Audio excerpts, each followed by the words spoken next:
안녕하세요. 백사원 목사입니다. 오늘은 8월 12일 월요일 아침입니다.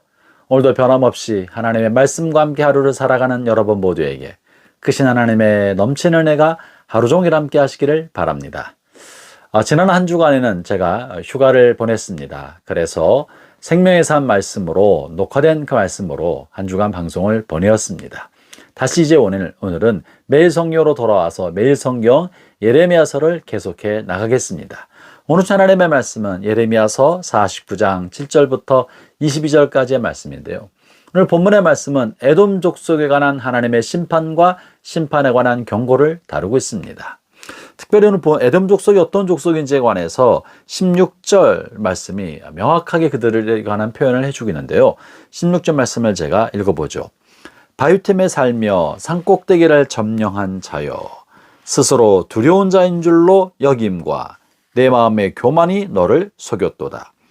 네가 독수리같이 보금자리를 높은 데 지었을지라도 내가 그리로부터 너를 끌어내리리라. 이는 여호와의 말씀이니라.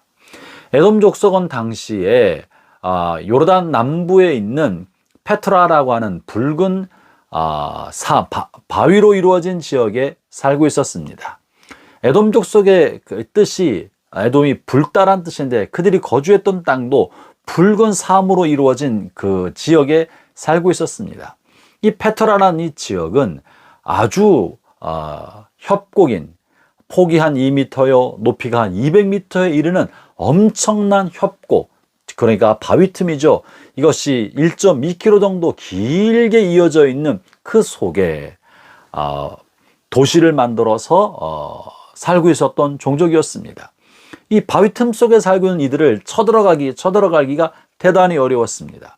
누군가가 그들을 침략하려 이 협곡 1.2km 되는 폭이 2m밖에 안 되고 높이 벽으로 2km 정도 되는 이 협곡을 지나갈 때 위에서부터 돌로 공격하면 쳐들어오는 적들을 쉽게 물리칠 수 있는 천의 요새였던 거죠.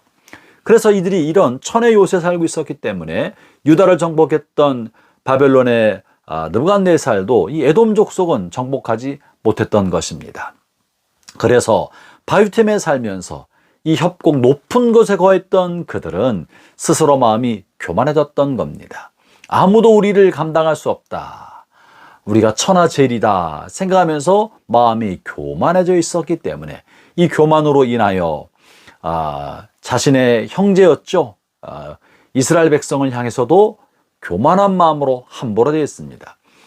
이스라엘 백성이 광야를 지나 이제 가나안 땅으로 다 가고자 할 때 에돔 족속에 사는 지역을 지나가게 되었는데, 내가 아무것도 너희를 취하지 않고 싸우지 않을 테니 길만 열어달라고 모세가 에돔 족속에 요청했을 때 그들은 자신의 땅을 한 발도 밟지 못하도록 그들을 막아버렸던 것입니다.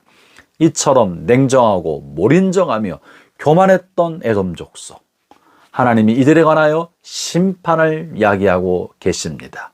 그것은 그들의 마음의 교만함, 스스로 높아졌던 생각, 아무도 나를 당할 수 없다는 생각, 승리에 관한 추억과 성공에 관한 추억이 스스로를 교만하게 만들어서 마치 자신이 하나님인 것처럼, 본문에 뭐라고 표현하고 있느냐면요, 스스로 두려운 자인 줄로 여겼기 때문에 하나님이 그들을 심판하셨다 라고 말하고 계십니다. 여러분, 누군가의 생사여탈권을 내가 가지고 있다고 생각하면, 그래서 사람들이 자신을 향하여 쩔쩔쩔 매는 것처럼 보이고 복종하는 것처럼 보이면 마음이 교만해져서 마치 자기가 정말 무언가가 된 것처럼 착각하게 됩니다. 그래서 재벌들이나 혹은 회사 오너들이나 또는 하청업체를 이끌고 있는 대기업 간부들이 교만해서 갑질을 하고 함부로 하는 것입니다. 이것은 자신이 무엇이나 된 것처럼 여기는 착각과 교만 때문에 그렇습니다.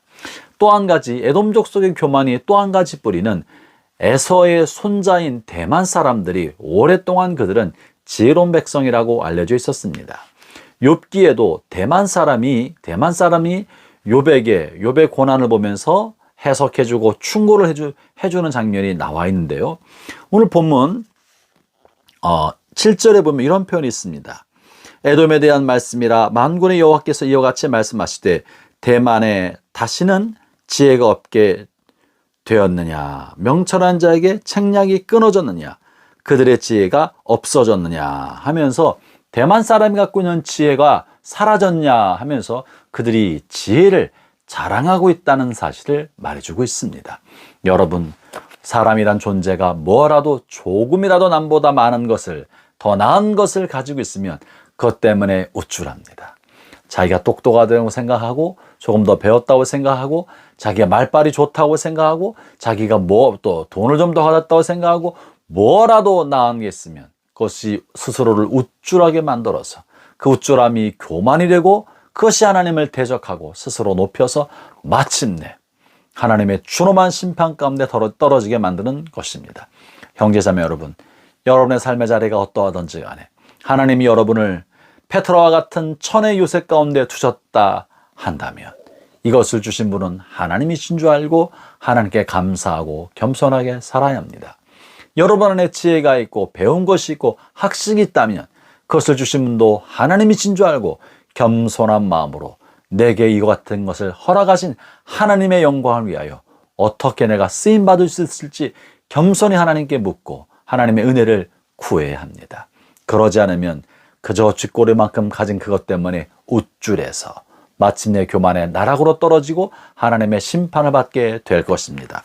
오늘 본문에서 하나님께서 이 교만한 에돔 족속을 향하여 어떤 심판을 내리십니까? 16절 하반절에 이런 말씀이 있지 않습니까? 네가 독수리같이 보금자리를 높은 데 지었을지라도 내가 그리로부터 너를 끌어내리리라. 하나님의 심판, 존엄한 심판이 있을 거라고 말합니다. 오늘 하루 살아가는 동안에도 우리의 삶의 자리에서 겸손하기를 바랍니다. 자신을 낮추고 내게 주신 모든 것을 하나님께 감사드릴 때 하나님의 은혜가 여러분의 삶에 구석구석 미치게 될 것입니다. 기도하겠습니다. 하나님 아버지 감사합니다. 우리에게 주신 모든 것은 하나님의 은혜요, 하나님의 선물입니다. 이로 인하여 교만하지 않고 자고하지 않고 늘 감사함으로 겸손한 삶을 살아가는 복된 믿음의 성도들 되게 하여 주옵소서. 예수님 이름으로 기도합니다. 아멘.